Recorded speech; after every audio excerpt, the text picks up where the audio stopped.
Hello everyone, welcome back to my channel.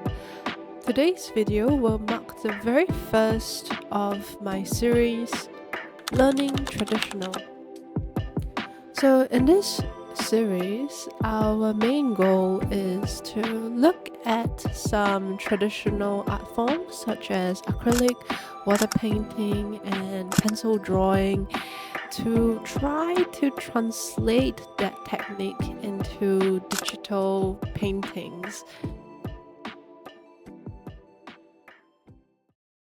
So for the very first video, we'll be touching on some of the techniques used for acrylic paintings. In particular, we will be looking at the techniques used for portraits, using this particular book that I found in the library as our main source of reference. So the main reason why I have chose this particular book as my reference is because of Arcane. I'm not sure if you could see the similarity between this particular 1,000-yard stare man and Jinx, but I could. So, as mentioned in its title, the main focus of this particular book on acrylics is on portraits, on human faces and their upper bodies. For the very first thing I did when looking through this book is to try to recreate one of its art, which is this 1,000-yard stare man. Let's just call him Tantos. What I realized immediately already is that in this particular art form, in acrylics, there is not much work to be done in terms of line art. The face is very roughly drawn, very roughly guided. The second thing I realized is that they would generally recommend you to go with a darker color first. I'm not sure how other artists would do it, but digitally, normally we would go by the lightest color to then doing the shadings. The third but most important lesson that I've learned in practicing this art style is the ability to not be afraid. The reason to why is if you look at the different pieces that this particular author can see that the faces, the portraits are made out of many little strokes of different colors or similar colors that builds up together like a Lego to form that particular face, that particular portrait. The beautiful thing about that is the fact that each paint strokes is not put up in that painting with precision, but rather with feelings. And should you need any adjustment, you could easily just gloss it over, paint it over with yet another small paint strokes. So this is how Tantos end up looking like. Not magnificent, but I actually did a lot better than I thought I would. Realistic and semi-realistic portrait is never really my thing, especially when it comes to an art style that relies so little on line art.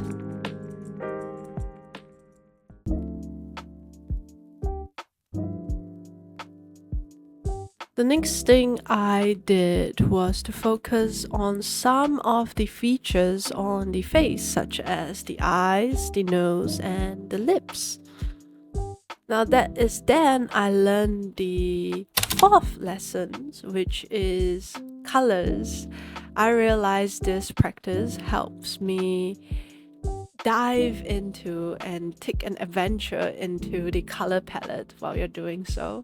Again, that is because this particular art style is like a building blocks with many tiny little paint strokes, and each paint strokes in itself can consist of the same or a slightly altered color to build up the eyes, in particular the nose and the lips. This art style also is definitely one of those art style that lies in trust the process type of art style, because at first it will look very bland, something looks off, something looks wrong, but as you build up to it, that's when it really starts to take shapes. The lips in particular for this practice was the hardest, because in my art style we don't really focus too much on the lips. The nose is definitely the most enjoyable one because I really liked the way it turns out. The eyes too, I like the little shine at the corner of the eyes, a little bit more details, a little bit arcade.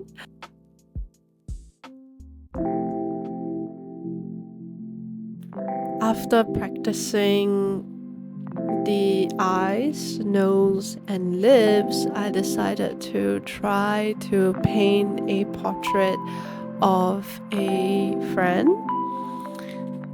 Because Tantos is in black and white, which is a lot simpler, I decided to try to incorporate what I have learned in practicing the features, the eyes, the nose, and lips, and try to bring it together and do an actual colored painting. Again, I start out this particular portrait with a roughly drawn face. Then I start out the coloring process by casting on the darkest color first. Everything else just sort of fall into place naturally. The eyes, the nose, the lips, the ears. I really don't think very much when I'm doing this particular painting. If I feel that there is a part that needs to be darker or fairer, a little bit more blue, a little bit more purple, a little bit more white, a little bit more yellow, I just go ahead and put a stroke there. Whether or not it will be needed in the future is up to future me to decide.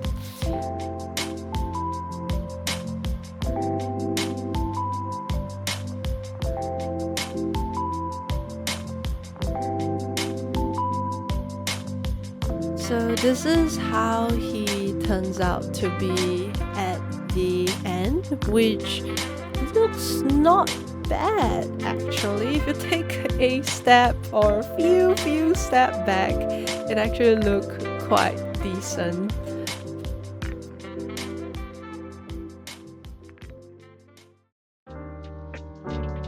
The next thing I did was to try to incorporate my style with this particular painting technique.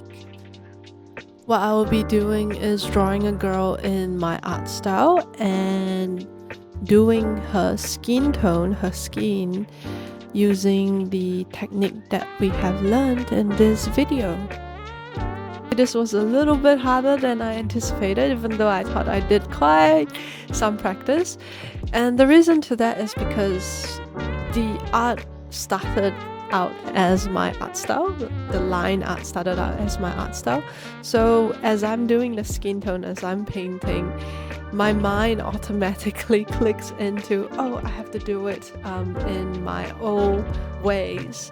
So there is a certain habit that was quite hard for me to break, because there's certain things that I wanted to keep while at the same time incorporate with this particular art style. So after a little bit of back and forth, I finally managed to get a hang of it.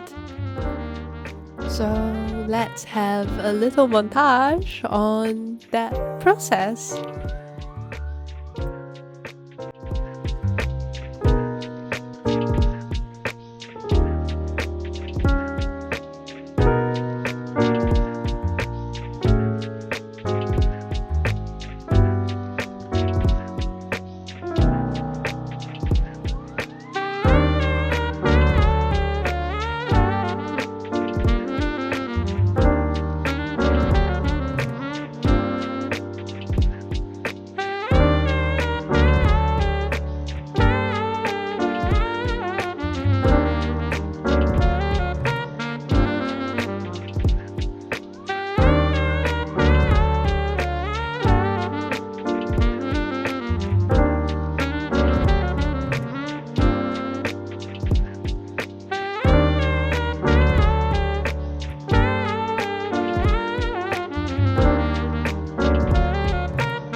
So this is how she looks like at the end. I know she has no hair, and the reason to that is because as I'm painting it, everything just seems to go not the way that I wanted it to be. I just couldn't find the common ground between my art style and the acrylic art style that I've learned, so I decided to just abandon it and focus on the faces instead. Looking at this particular painting that I have done more towards the acrylic art style and comparing it to my original art style, I would say both of them has an element or two that I really love.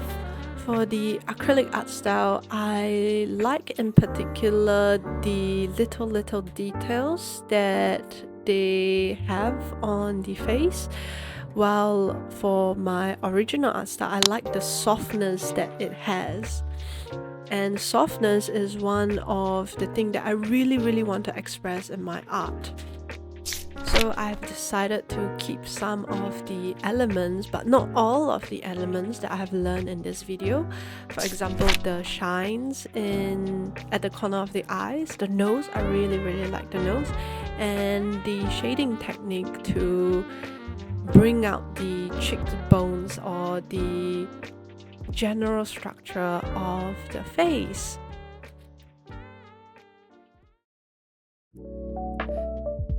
If you don't know, I'm an author first before an artist, and I wrote this book that is currently available for pre-orders and will be out on Christmas. Yay!